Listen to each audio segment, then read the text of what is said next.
සියලු දෙනාටම සුබ දවසක්. මගේ නම HM තෙනුදුකලනිත. අද අපි ඇවිල්ලා තියෙන්නේ DBMS question series එකේ 9 වෙනි වීඩියෝ එකට. ඉතින් අද අපි DBMS question series එකේ 8 වෙනි වීඩියෝ එකේ හදපු database එකට අදාළ ප්‍රශ්න කීපයකටම තමයි පිවිසෙන්නේ. ඉතින් මෙන්න මෙතන 4 වෙනි ප්‍රශ්නේ ඉඳලා අපි බලමු.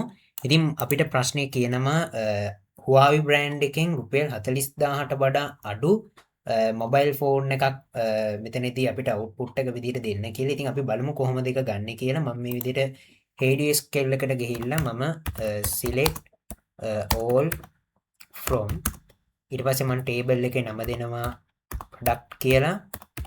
ඊට පස්සේ එතනදී where close එකක් දාලා මම කියනවා brand name එක සමානයි. එතනදී අපි බලමු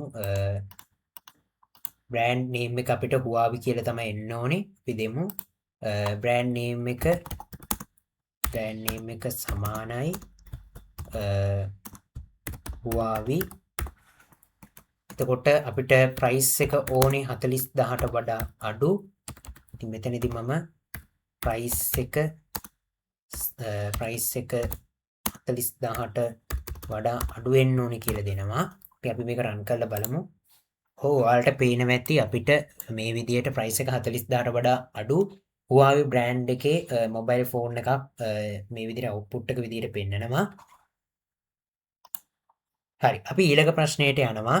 ඉතින් ඊළඟ ප්‍රශ්නේ අපිට කියලා කියන්නේ gender එක female වෙන customers ලා හොයලා දෙන්න කියලා.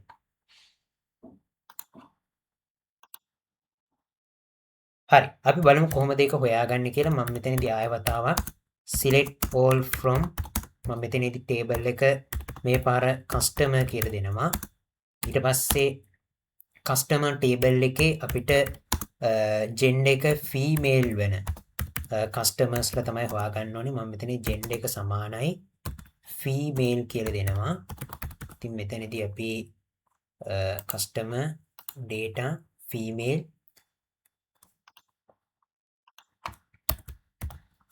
ඉතින් අපි මේක execute කරලා බලමු.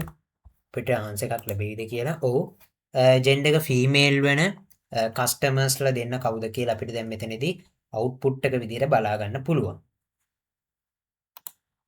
ඉතින් අපි අන්තිම ප්‍රශ්නෙට යනවා. ඉතින් මේකේ අපිට කියන්නේ Vivo brand එකේ තියෙන products අපිට පෙන්වන්න කියලා. ඒකේ සම්බන්ධ details අපි බලමු කොහොමද ඒක ගන්න කියලා.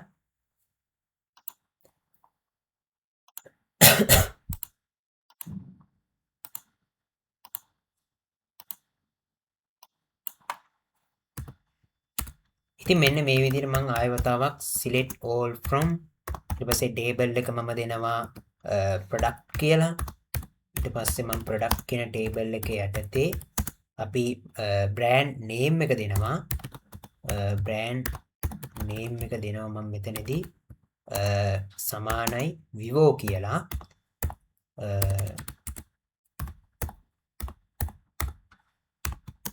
අපි මේක execute කරලා බලමු.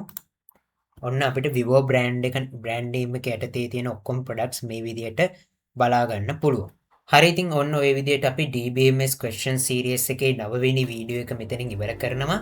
එහෙනම් අපි ඊළඟ වීඩියෝ එකකින් හම්බෙමු. සියලු දෙනාටම සුබ දවසක්.